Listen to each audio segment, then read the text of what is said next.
नमस्कार।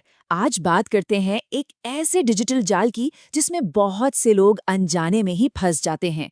पता है, ये जाल शुरू होता है एक फ्री ट्रायल या फिर सिर्फ ₹1 के लुभावने ऑफर से। लेकिन यही ऑफर बाद में हर महीने हजारों की चपत लगा सकता है। जरा सोचिए, कोई नया नवेला फोटो एडिटिंग ऐप आया हो या कोई ऑनलाइन कोर्स, और वो भी मिल रहा हो एकदम मुफ्त या सिर्फ ₹1 में। अब ऐसा ऑफर देखकर खुद को रोकना तो भाई बड़ा मुश्किल होता है ना। हम में से ज्यादातर लोगों ने कभी ना कभी तो ऐसा किया ही होगा। ये देखिए, स्क्रीन पर लिखा है 3 डे फ्री ट्रायल और ठीक नीचे एक बड़ा सा आई अग्री का बटन। अरे, ये तो काफी देखा देखा सा लग रहा है ना। लेकिन असल में यही वो पहली सीढ़ी है जहां से एक बहुत बड़े धोखे की शुरुआत हो सकती है। तो चलिए इस पूरे जाल की बनावट को ठीक से समझते हैं। तो सवाल ये है कि आखिर ये होता कैसे है। कैसे एक फ्री ऑफर हमारी जानकारी के बिना चुपके से हमारे बैंक अकाउंट को खाली करना शुरू कर देता है। आइए इस ऑटो पे स्कैम की पूरी कहानी को समझते हैं। सारा खेल उस एक क्लिक से शुरू होता है, आई अग्री। जैसे ही हम इस पर क्लिक करते हैं, हम अनजाने में उन शर्तों को मान लेते हैं जो छोटे छोटे अक्षरों में कहीं छुपी होती हैं। और बस इसी एक क्लिक से उस कंपनी को हमारे अकाउंट से हर महीने पैसे काटने का अधिकार मिल जाता है।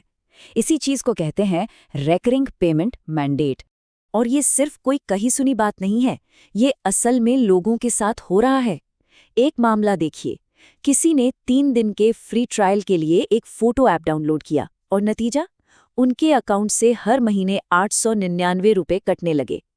एक और केस में किसी ने सिर्फ ₹1 में मेंबरशिप ली और उनके खाते से सीधे सीधे ₹4,500 कट गए। सोचिए, ₹4,500, ये कोई छोटी मोटी रकम तो है नहीं। और ये पैसे उस सर्विस के लिए काट लिए गए जिसके बारे में उस इंसान को ठीक से पता तक नहीं था।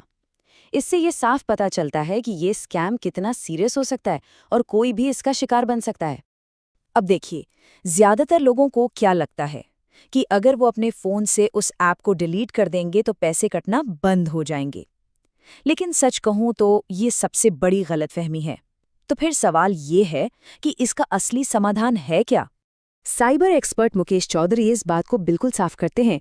सिर्फ ऐप डिलीट करना कोई सोल्यूशन नहीं है। असली प्रॉब्लम ऐप में है ही नहीं, बल्कि उस पेमेंट मैंडेट में है जो एक बार एक्टिवेट हो चुका है। तो चलिए समझते हैं कि ये मैंडेट आखिर है क्या भला। तो पेमेंट मैंडेट का सीधा सा मतलब है ऑटो पे की परमिशन। ये जो परमिशन है वो सीधे आपके बैंक अकाउंट या कार्ड से लिंक हो जाती है, आपके फोन में पड़े ऐप से नहीं। और यही वजह है कि ऐप हटाने के बाद भी पैसे कटते रहते हैं, क्योंकि बैंक को तो पैसे काटने का निर्देश मिला हुआ है। अच्छा, अब सवाल ये उठता है कि ये मैंडेट मिलेंगी कहाँ। तो देखिए, इन्हें अपने यूपीआई ऐप्स जैसे फोनपे या पेटीएम की ऑटो पे सेटिंग्स में खोजा जा सकता है। इसके अलावा ये एनएसीएच या ई मैंडेट, डेबिट या क्रेडिट कार्ड सब्सक्रिप्शन और तो और नेट बैंकिंग के स्टैंडिंग इंस्ट्रक्शन में भी छिपे हो सकते हैं। चलिए अब सबसे जरूरी हिस्से पर आते हैं, यानी कि समाधान पर। अगर कोई इस जाल में फंस गया है या भविष्य में इससे बचना चाहता है तो उसे क्या करना चाहिए? ये रहे वो स्टेप्स जिनसे कंट्रोल वापस अपने हाथ में लिया जा सकता है। तो देखिए, सबसे पहला काम, अपने सभी यूपीआई ऐप्स की ऑटो पे सेटिंग्स को अच्छे से चेक करें। कोई भी ऐसा सब्सक्रिप्शन दिखे जिसे आप नहीं जानते, उसे फौरन कैंसिल कर दें। दूसरा स्टेप, अपने बैंक और कार्ड स्टेटमेंट पर रेगुलर नज़र रखें।